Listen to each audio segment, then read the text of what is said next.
president has reinstated the post of Senior Secretary for Civil Affairs and named former Vice Justice Minister Kim Ju-hyun to take charge of it, wishing to better reflect public sentiment.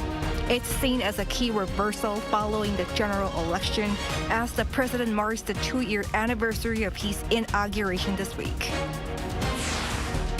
Coordination on the three-way summit between South Korea, Japan, and China, set for later this month in Seoul, is taking shape, for which Seoul's foreign affairs chief is planning a rare trip to Beijing in the near future.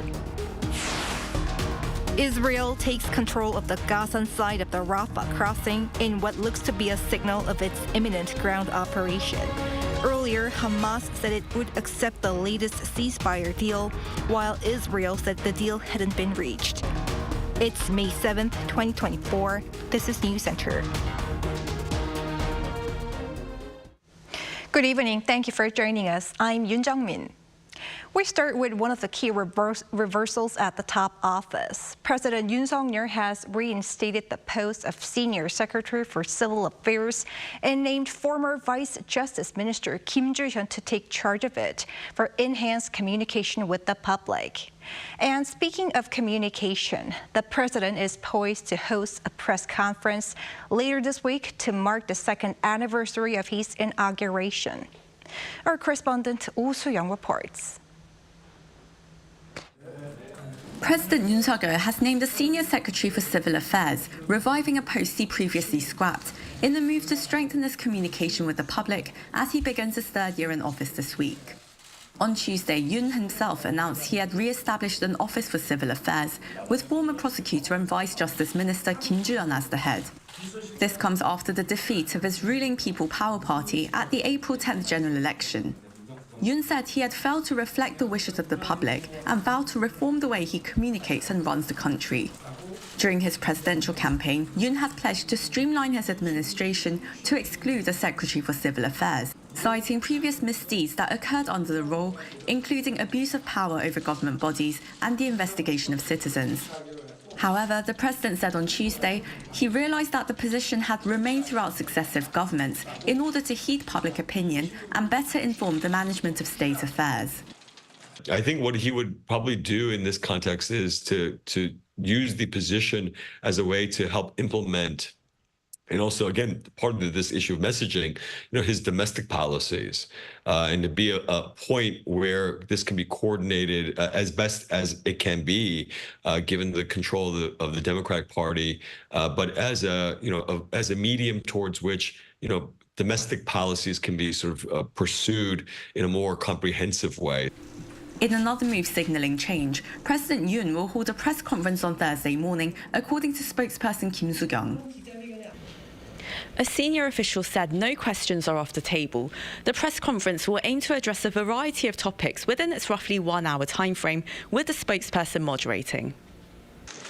Yoon's presser comes 21 months after his last media conference, which was for his 100th day in office. The president also halted his frequent impromptu questions and answers or doorstepping sessions with media after a series of unsavory exchanges with broadcaster NBC. As Yoon takes steps to make his approach to policy more inclusive and open to discussion, Yoon will deliver a video message to Korean citizens from his own office at 10 a.m. before his Thursday presser. He plans to explain how the administration has executed policies over the past 2 years and lay out what he plans to pursue for the next 3 years of his term. Oh Soo-young, Arirang News. South Korea's foreign minister is soon to visit Beijing ahead of the summit between the leaders of South Korea, Japan, and China that will likely take place later this month in Seoul. Eyes are now on whether he will meet Chinese President Xi Jinping and what will be on the agenda between the two countries' top diplomats. Our foreign affairs correspondent Bae Eun-ji explains more. Foreign Minister Cho Tae-yul is reportedly set to visit Beijing next week as South Korea seeks to mend relations with China before the country's leaders meet for a trilateral summit in Seoul. South Korean media reported Tuesday that his trip will take place sometime around May 13th. The foreign ministry has yet to confirm but did not deny that his visit will take place soon.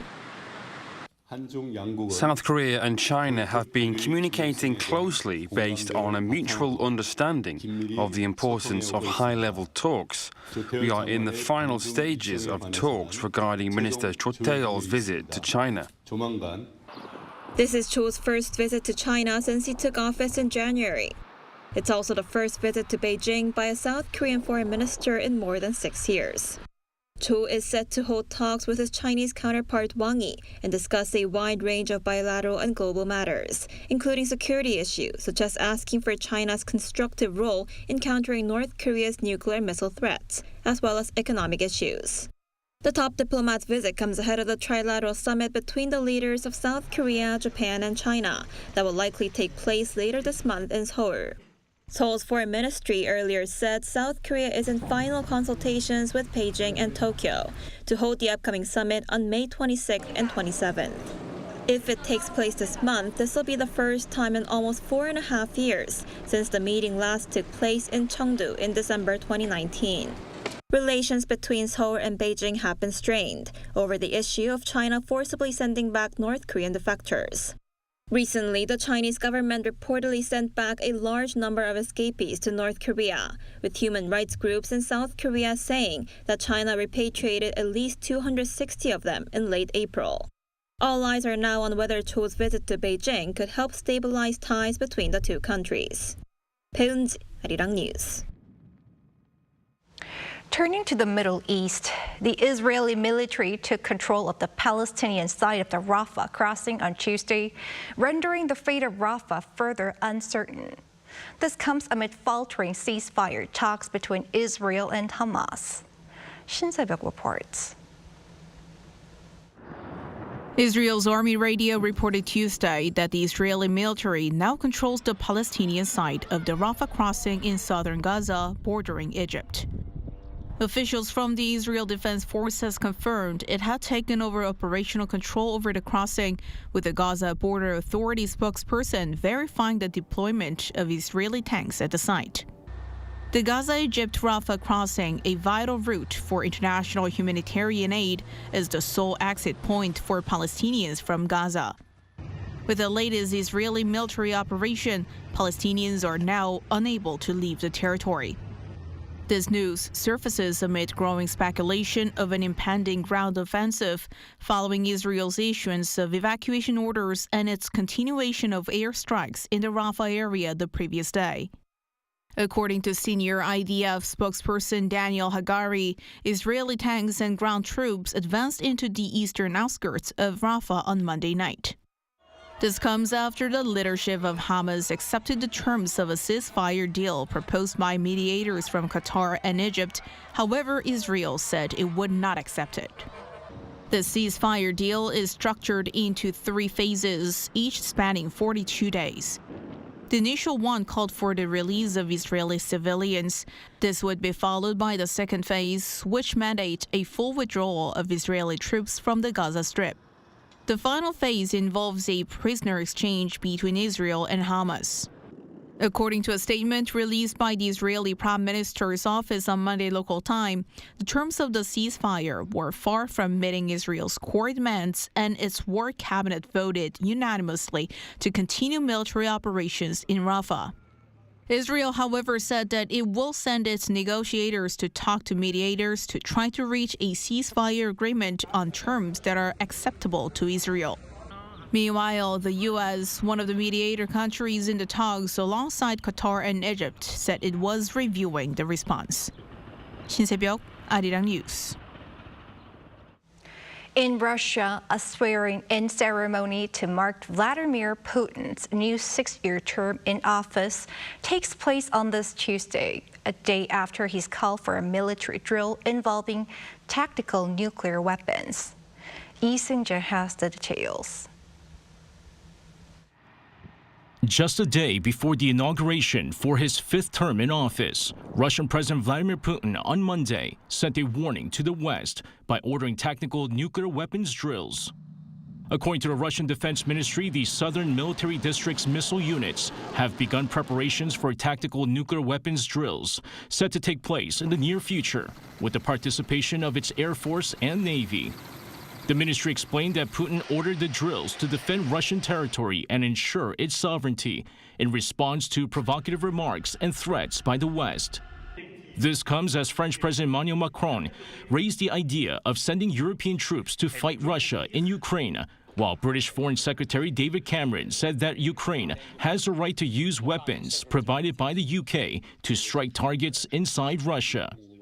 Moscow has also accused the US and its European allies of pushing the world to the brink of a nuclear war by supporting Ukraine with tens of billions of dollars worth of weapons, some of which it says are being used against Russian territory.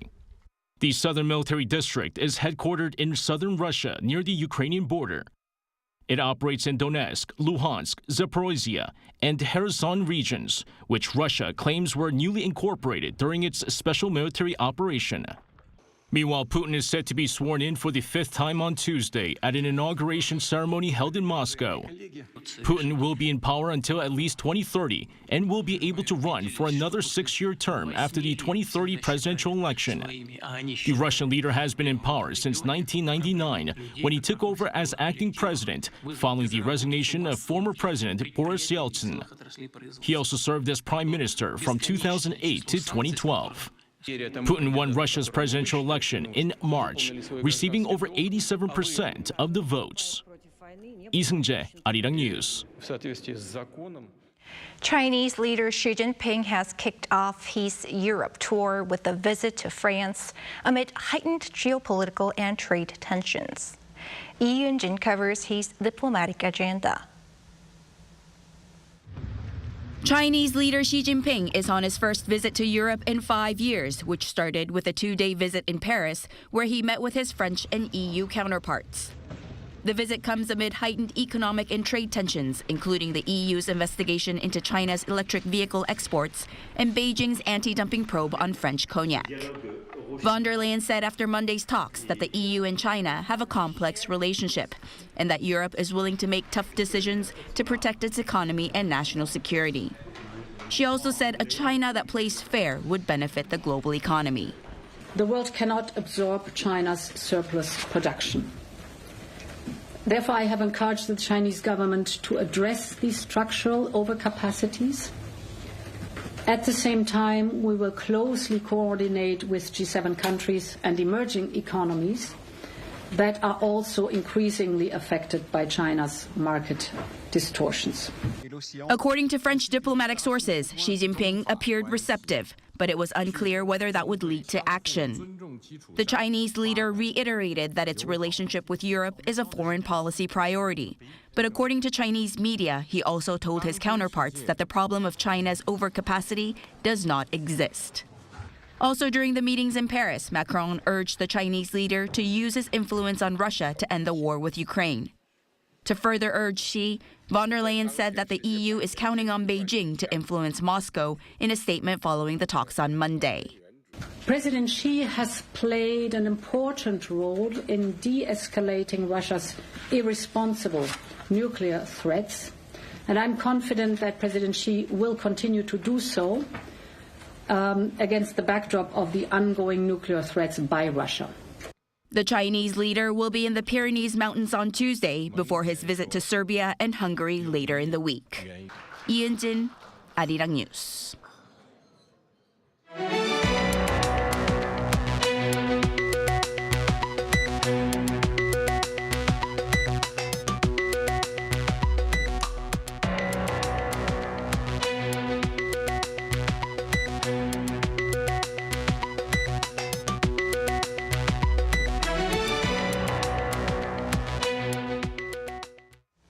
The government is extending its emergency healthcare measures for 1 more month to better address the vacuum at major hospitals amid the prolonged walkout by doctors in training. Cho Tae-yul has the latest. The government will extend its financial support for the emergency medical system for 1 more month. On Tuesday, the Health Minister Cho Tae-yul said the government will increase the financial support from May 11th amid the prolonged medical dispute following the mass exodus by trainee doctors. He also urged medical school professors to stop collective action regarding their statement on the 3rd to take a one-week break if the medical school quota expansion is confirmed. Some medical school professors are discussing a nationwide shutdown on May 10th and a one-week collective halting of work if the expansion plan is confirmed. Please stop collective action, considering patients and their families who are fighting at the crossroads of life and death. Since February, the government has been operating an emergency medical system to fill the medical gap due to collective action by trainee doctors opposing the government expansion plan. The emergency medical system is costing 190 billion Korean won, or almost $140 million each month. As part of the system, Minister Cho said the ministry will deploy an additional 36 military doctors.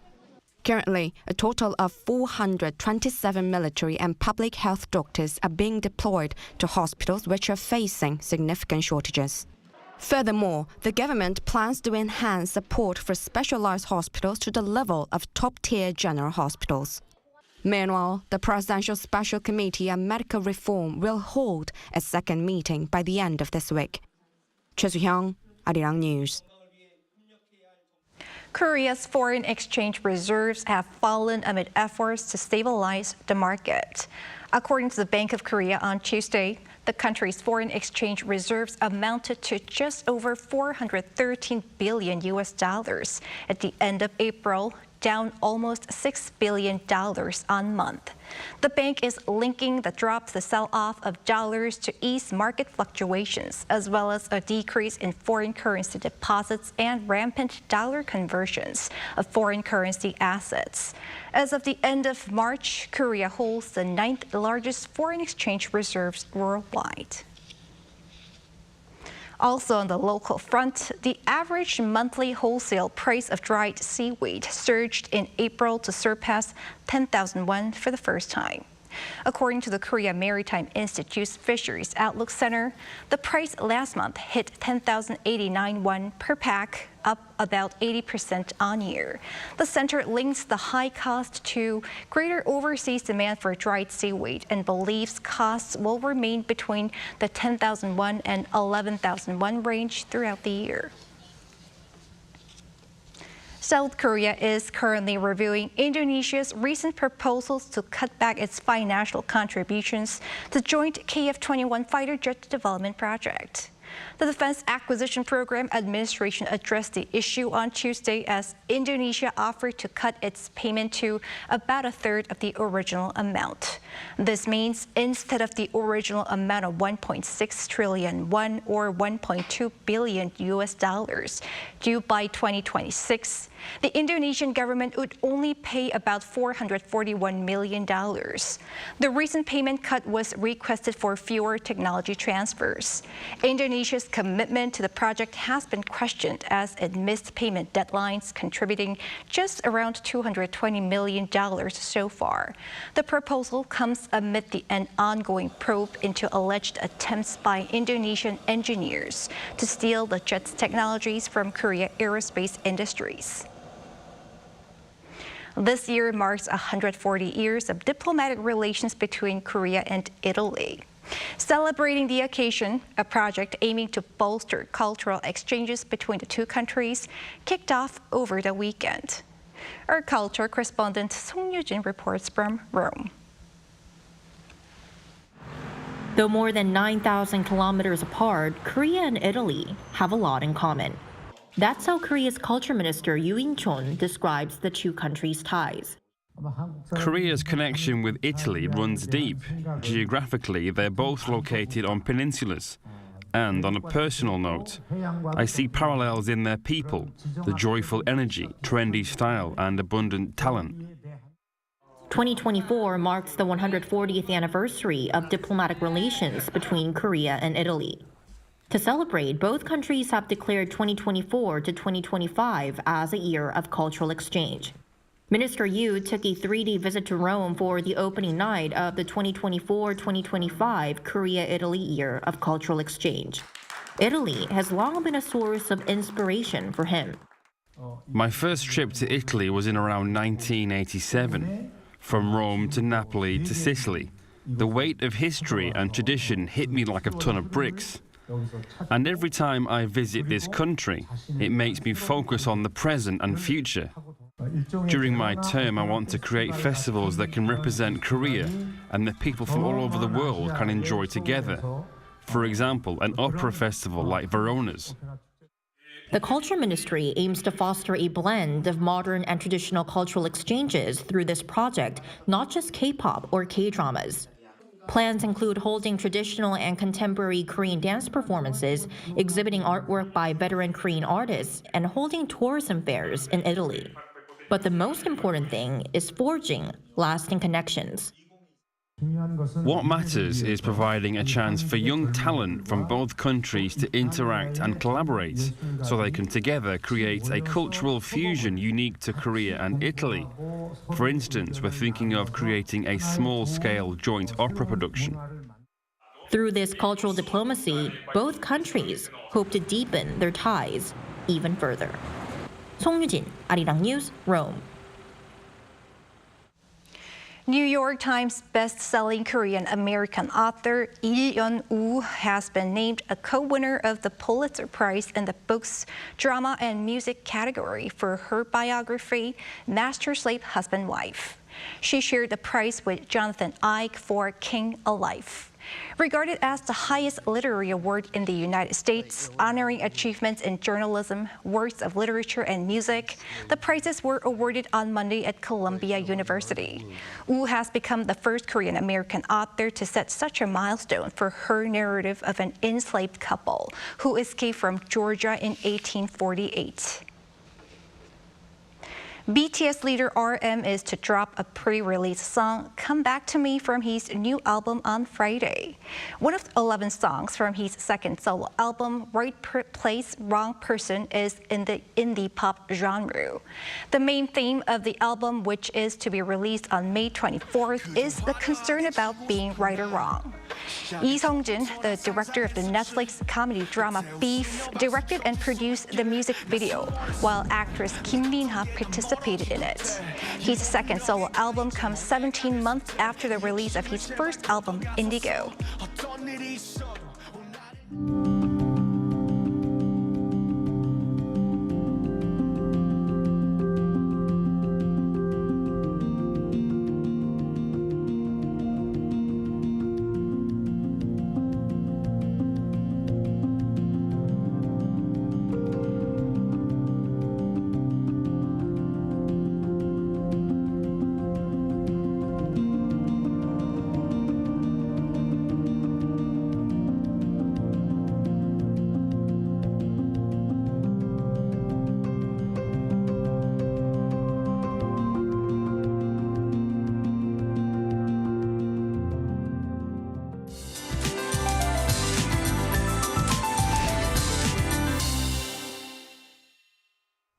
Rain continued everywhere with cloudy and cool weather today. During the afternoon, rain began to stop in the Seoul metropolitan area and in the west of Gangwon-do province. Most of the rain clouds will fade at night in other central regions.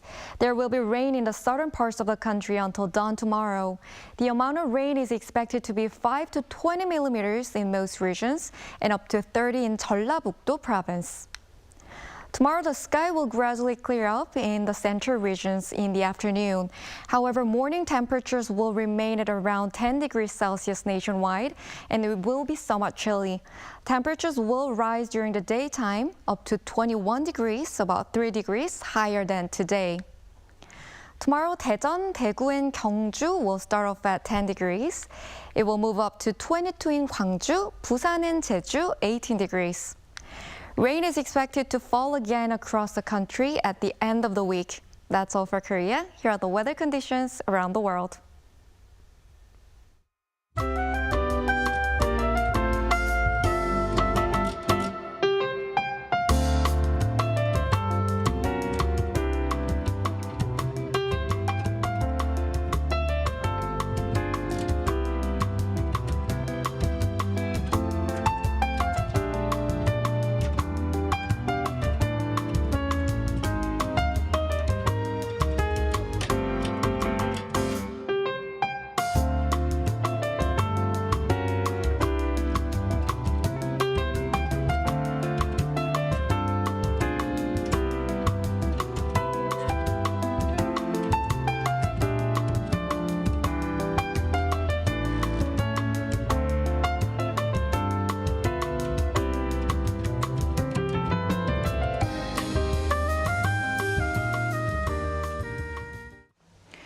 That is Newscenter for tonight. Thank you for watching. A panel session coming up.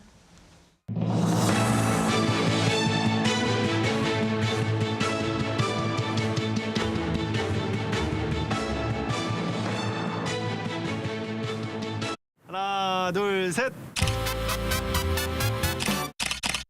Hey, Mr. Cupid, look my way. Make sure you listen to what I say.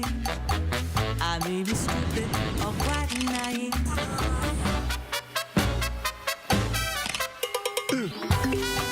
끝없이 쏟아지는 포토 스팟. 휴대폰 한 대로 감당할 수 있겠니? Arrow straight through my heart. 웰컴.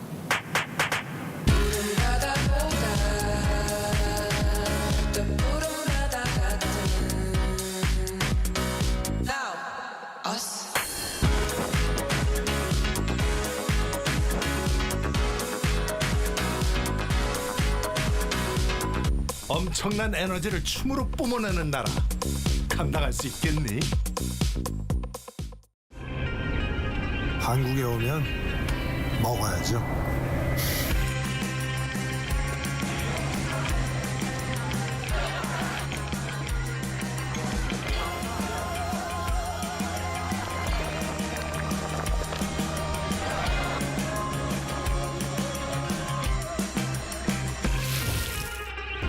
먹어도 끝이 없는 나라.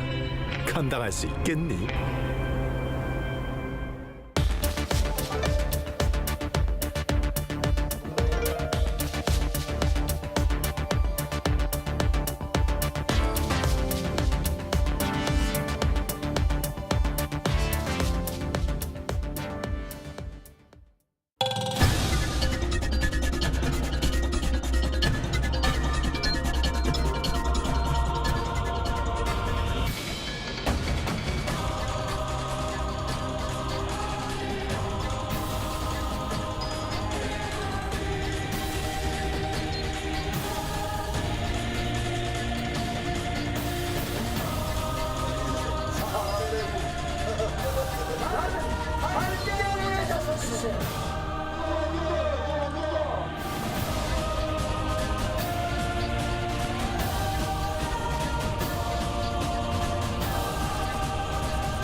불타는 천임의 꽃이요 심하라고 하는 것은 또 마음으로 피운 꽃이 될 수 있습니다.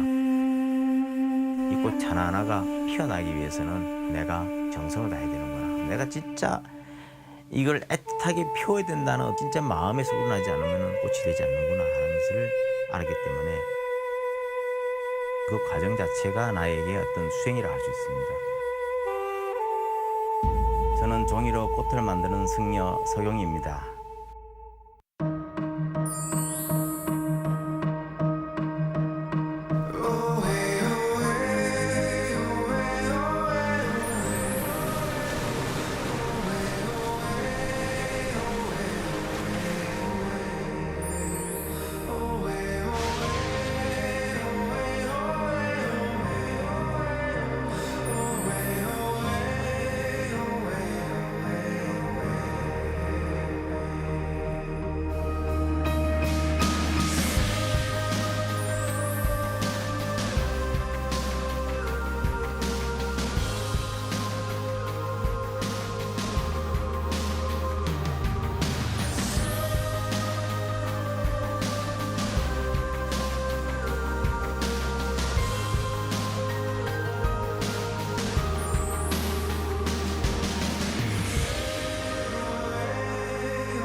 Thanks for joining us. You've tuned into Arirang's Within the Frame. I'm Han-dan in Seoul. As the U.S. presidential election draws closer, former president and Republican presidential candidate Donald Trump looms large on issues surrounding the South Korea-U.S. alliance. He recently hinted at possible withdrawal of U.S. troops from the Korean peninsula if South Korea doesn't expand support. And the impact of his comments is reverberating across Seoul. Let's talk more about this and its possible ramifications with Pan Gil-ju, research professor at Korea University's Ilyon International Relations Institute, who joins us via Skype. It's so great to have you with us. Good evening, pleased to be here. And for a voice straight from Washington, we also have VOA correspondent Jessica Stone joining us tonight. It's always a pleasure to have you with us. Let's kick things off with you, Jessica. So former President Trump has rekindled his criticism over South Korea-U.S. defense cost sharing, saying U.S. forces are defending wealthy South Korea, quote unquote, free of charge. Why do you think such remarks came now? What could be his possible motives? Well, this is 6 months out from the election right here in the United States, and he gave an interview to Time magazine, and he was asked for points of commonality between his previous presidency and points of contrast. And this is really part of an interview in which he talked about something that is not very different from the positions he took 4 years ago. According to the article, Trump raises the question, as he did 4 years ago, of what Seoul needs to do to deter Pyongyang. And his answer, pay more for the U.S. troops on the peninsula. He also claims falsely that the U.S. has 40,000 troops on the peninsula. In fact, there are about 28,500 troops. But this position is really not a surprise. He took a very similar position 4 years ago. So that is a point of consistency and a point of concern, as we understand, for the South Korean public. Right. It's not the first time that Trump has made similar remarks. Now, let's take the chance to look into the details of the South Korea-U.S. defense cost-sharing talks, formerly called the Special Measures Agreement, or the SMA. Professor Pan, what rules or guidelines is the SMA based on, and how do you assess the level of Korea's contribution? Well, to start with, the origin of defense cost-sharing traces back to the Mutual Defense Treaty between the Republic of Korea and the United States, which was signed in 1953. Article 4 of the Defense Treaty states that the Republic of Korea grants and the United States of America accepts the right to dispose United States land, air, and sea forces in and about the territory of the Republic of Korea as determined by mutual agreement. This article was clarified through the ROK-US Status of Forces Agreement called SOFA in 1966. Article 5, the SOFA states, the U.S. bears all associated expenditures, which means the United States raises the money needed for the U.S. forces in Korea to maintain. Meanwhile, in the 1980s, as the U.S. faced financial challenges and its allies developed their economies, the United States began to ask for a defense cost sharing. So, as you mentioned earlier, SMA was signed between South Korea and the United States for the first time in 1991 to determine how much South Korea shares for defense costs. The last SMA came into force on 1 September 2021, which was based on the 11th agreement. In short, South Korea has made a financial contribution to American troops in Korea since 1991. Meanwhile, defense cost sharing is made under 3 components, including labor cost, South Korea funded construction, and logistics cost. Under the SMA procedure, South Korea and the United States determine the total amount of contribution through negotiation based on several factors, such as American troops' contribution to defense of Korea, South Korea's capabilities, and the security situation. As of 2021, South Korea provided the United States with about 1.2 trillion won. In addition to direct contributions funded by South Korea's government, South Korea also provides with the United States with indirect contributions, such as tax exemptions. So as of 2021, a total contribution was estimated more than 3 trillion won. Furthermore, South Korea shares defense costs now under the Biden administration more than under the Trump administration. To top it up, South Korea contributed more than 90% of the money to construct the new military base, Camp Humphreys, which is known as the biggest overseas American military base. So, all in all, I'd have to say that South Korea's contribution has already been made reasonably, and Trump's argument is ungrounded. So South Korea's contribution is reasonable. The amount is not that small by and large, all in all. Now, Jessica, Trump has hinted at a possible withdrawal of U.S. troops if Korea doesn't pay more. Yeah. How do you gauge the possibility of that actually happening? Well, ever since he began doing that under his previous presidency, there have been steps taken by Congress to limit his ability to do that quickly and suddenly. It is the presidential prerogative to withdraw troops. That is something that the U.S. president can do without a lot of checks and balances. However, there have been some new checks and balances introduced through congressional action. In 2020 and 2021, during the National Defense Authorization Acts, the Congress introduced the idea that the president would have to wait 90 days after the U.S. Secretary of Defense certifies to Congress that any withdrawal is within the U.S. national interest and will not harm the security of American allies. So that would be put into motion, presumably, if he were to attempt to withdraw troops from South Korea. And it's very unlikely, based on the current posture and the current position of the Pentagon, despite new political appointees at the top, that the strategy would change in terms of the intricacy of the alliances in the region. I mean, we've seen the Biden administration double down on the alliances with South Korea and with Japan in particular. And both of those countries, from the U.S. perspective, have continued to operate at a greater level and a greater contribution to the regional security initiatives that are being taken by all three parties. And a lot of experts here in South Korea echo your analysis, Jessica. They say that the actual possibility of Trump attempting to withdraw the U.S. troops from the Korean Peninsula is very low, and he's more likely aiming to use it as a bargaining chip to make South Korea contribute more. Now, staying with you, Jessica, U.S. troops are also stationed in Japan, Germany, the Middle East, and many other parts of the world. What can you tell us about Washington's defense cost sharing with other countries?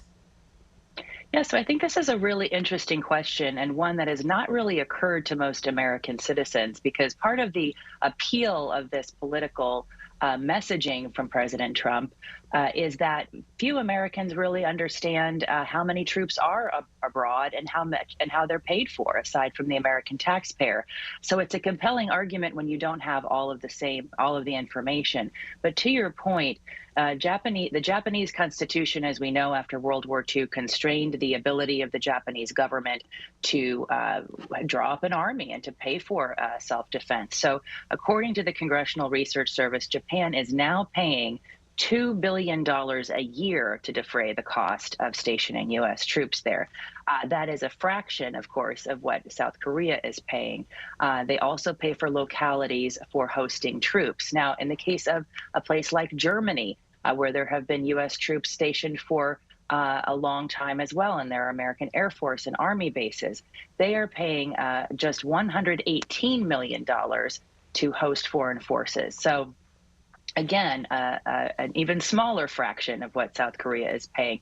In terms of, I think you asked about the Middle East, it's really hard to tell how the U.S. is funding those troops. Many of those troops are on American bases or in the sea, in the Persian Gulf.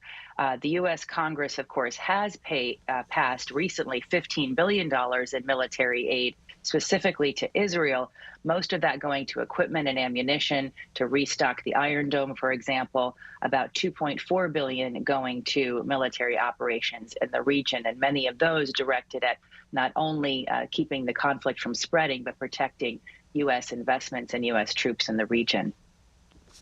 And Professor Pan, South Korea and the U.S. began their first round of defense cost-sharing talks earlier than usual. They're normally held about a year in advance, but this time it came around 20 months ahead. What's behind this? Well, as you noted, when the new agreement is made, it will be applied starting in 2026. So it is much earlier than usual for South Korea and the United States to begin the first round of defense cost-sharing talks. If then, what drives it? First, the status of the ROK-US alliance seems to be considered. To be more precise, I would say that the current alliance status allowed the first round of talks to be made in advance. As of right now, the ROK-US alliance remains the most cohesive in history, as shown by the creation of the new type of extended deterrence called the NCG Nuclear Consultative Group. When the alliance is more cohesive, they are more confident in reaching an agreement. So negotiation time has something to do with alliance robustness. The status of alliance cohesiveness matters, particularly when dealing with tricky issues like the SMA. When the two allies are more cohesive, they are most likely to reach an agreement without a serious glitch because reciprocity is more expected.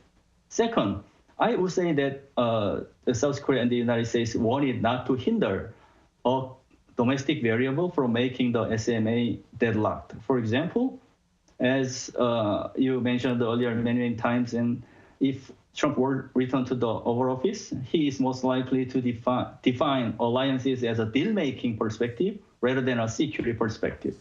If it happens indeed, the SMA could be deadlocked from the beginning. To top it off, if this situation happens, the long-standing alliance could be seriously challenged and North Korea could be more provocative while taking advantage of the stumbling ROK-US alliance. In this respect, both South Korea and the United States seem to consider many respects, including a domestic variable, alliance maintenance, and even security when it comes to their decision to make these talks in advance. So a cohesive South Korea-U.S. military alliance, the strongest perhaps ever, and also Trump's possible return to the Oval Office, of course, were some of the factors that prompted South Korean and U.S. officials to meet earlier than usual for the defense cost-sharing talks. Now, Jessica, what is the Biden administration's stance on the agreement, and would the two countries be able to reach a deal before the presidential election in November? Well, I think it's unclear whether they'll be able to do so. And there are obviously factors on both sides that will motivate and demotivate approaching that deadline. The Biden administration has not said that the November elections are a hard deadline for them at all. Of course, they'll still be in power until January when the new president is inaugurated, whether that's Biden or Trump. What we do know is that we have a statement from the State Department that says a senior advisor for security agreements at the State Department, Linda Specht, and you showed her picture earlier in the video. She's the woman with the wavy hair, about a shoulder-length hair, and she says, quote, "The United States seeks a fair and equitable outcome to the special measures agreement discussions for both countries that will strengthen and sustain the U.S.-ROK alliance." So not much more information than that. I think certainly plenty of analysts are reading into the timing of starting the talks early, but the incentives have definitely been altered because of the November election. That changes the calculation, of course, for Seoul as it does for Washington. Professor Pan, Trump, during his first presidency, demanded Korea bear an amount 6 times higher than the previous amount agreed. How do you see the chances of Trump requesting a renegotiation, even if Korea and the U.S. strike a deal before the election, and if he gets reelected? To be honest, Trump is most likely to blame any deal made under the Biden administration and request a renegotiation even before the presidential election. This expected criticism was intended to raise awareness among American voters and make them support him. Furthermore, if Trump wins, he is most likely to directly order a rapid review to his step on the defense cost-sharing agreement and then request a renegotiation with South Korea in order to show he is a strong leader to the world as well as to South Korea. In addition, if he is re-elected, he could press South Korea to bear not only 5 or 6 times higher amount than before, but even much more than that as part of the deal-making process. In the meantime, his transactional approach is focused more on ways or means than aims. I don't think he aims at neutralizing the alliance inherently, but rather he seems to put more emphasis on highlighting the ways and means to maintain the alliance, which is more money. So if he were to return to the White House, he is most likely to request a renegotiation as part of the efforts to make his transactional approach fully functional. What matters is that although he might not neutralize the alliance at the end of the day, the alliance could be seriously damaged and stumbled in the process of an overly transactional approach, I think. And in related question, Professor Pan, how should South Korea deal with the Trump variable in the defense cost sharing and also in other risks surrounding the Korea-U.S. military alliance? First of all, South Korea needs to be well prepared regarding Trump's deal-making mentality. He wants to be a winner in all types of deal-making processes. Without understanding his mentality, it would be hard for the alliance to remain cohesive. For example, South Korea needs to make a detailed list of the deal-making that Trump might try. South Korea should think about which one it can take from the United States in return for its provision to the United States. In these deal-making processes, the highest level of communication matters because Trump prefers a top-down approach rather than a bottom-up approach. So if he were to return to the White House, President Yoon would need to make individual communication with Trump strong in a timely manner. Second, Trump's return to the White House poses a great challenge to security in the region as well as security on the Korean Peninsula. Both North Korea and China are most likely to make the ROK-US alliance decoupling by carrying out a gray zone strategy. To top it up, North Korea could be more assertive, not only for nuclear coercion, but also for localized military provocations. So how to maintain deterrence in this stumbling alliance is going to be important. In this regard, self-help-based military readiness needs to be more highlighted than before, which includes a Korea-tailored 3-axis system. Finally, other platforms than the bilateral architecture should be well managed. For example, South Korea, the United States could be more communicative in the trilateral platform between South Korea, the United States, and Japan. Unilateral platforms that exclude the United States might be valuable as well to overcome the risks from the Trump variable. Asia Pacific 4 could be one of the examples of those architectures. Meanwhile, former Japanese Prime Minister Taro Aso held talks with Trump at the end of last month as Japan prepares for his possible return to the White House. Jessica, how is Washington perceiving this, as well as other countries' similar meetings with Trump? Well, Professor Ban brought up a good analogy when he talked about the personal connection that leaders need to have with the President Trump. And that's certainly something that Japan fully understood even prior to him taking the presidency in 2017. Because in 2016, we know that Shinzo Abe, the former prime minister, now deceased of Japan, was the first foreign leader to meet with President Trump, even before he was officially inaugurated. And at the time, the two leaders did discuss the importance of the U.S.-Japan alliance. So according to statements from the Trump campaign, and you're seeing the video there of the former Prime Minister Taro Aso meeting with former President Donald Trump, that issue was at the heart of their discussion when they met on April 23rd. Aso also accompanied Abe during many of his interactions. So he is, to some extent, from the Trump campaign's view, an extension of that administration. Trump has criticized Japan, like South Korea, for, quote, not paying its fair share of its defense spending and for the presence of U.S. troops in Japan. And Japan has already vowed to double defense spending by 2027. So, it's clear that there is the same kind of anxiety in the Japanese public that there may be in the South Korean public, because there's this new term now, Hobatora, or likely Trump, that is circulating. I'm not sure if there's a South Korean equivalent. Well, South Korea is yet to hold high-level talks with Trump. Dr. Ban, do you think Korea also needs a two-track approach and to more actively prepare for Trump's possible return? I would say that all governments should guarantee national security and protect their citizens from all possible challenges. To that end, the South Korean government should be well prepared for any contingencies. So, a two-track approach might be inevitable to prepare for all contingencies. Meanwhile, a two-track approach needs to be policed in two pillars. One pillar is based on the governmental level between the Yoon administration and the Biden administration. Two administrations need to make newly created platforms institutionalized in a timely manner, which include the NCG and the ROK-US-Japan security architecture. The second pillar is led by Track 2 group, which is led by retired diplomats, retired military officers, and civilian scholars. This Track 2 group needs to meet personnel from the Trump camp on a regular basis and hear policies under review from them. As these non-governmental specialists deliver meeting results to South Korean government officials, these civilian groups could serve as an indirect communicator between the ROK government and the Trump camp. These types of indirect roles are expected to help the South Korean government be well prepared for the Trump contingency.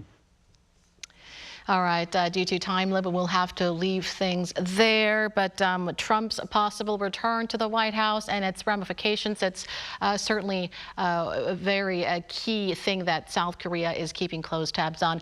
Thank you, Professor Ban and Jessica, for sharing your insights with us. Thanks for having me. And that brings us to the end of this show. Thank you for watching, and be sure to tune in same time tomorrow to join our conversation. Goodbye for now.